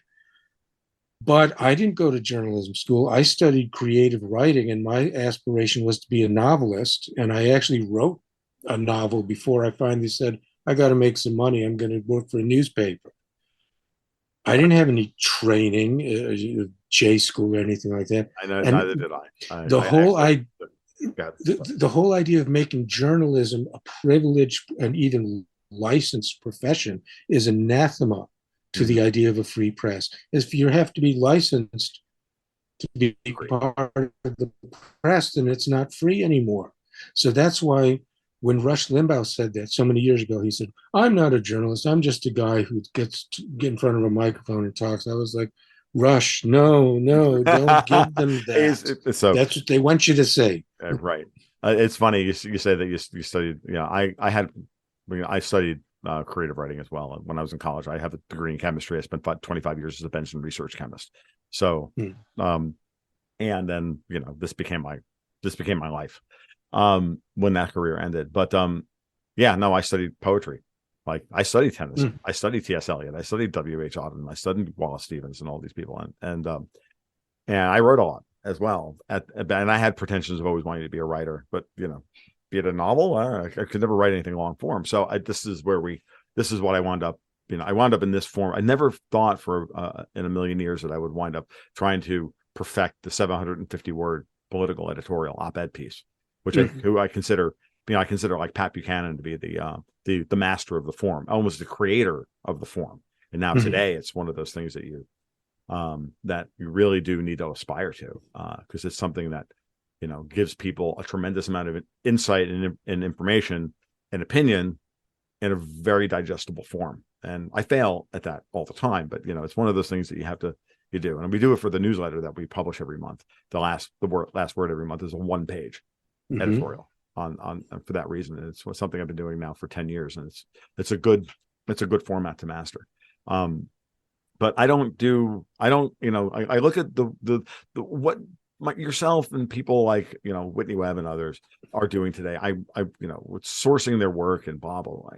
That's I do a little bit of that, and then I do a whole lot of what my partner would call schizo posting, which is to take those ideas and then synthesize them into something interesting and say, well, it could really be this, folks.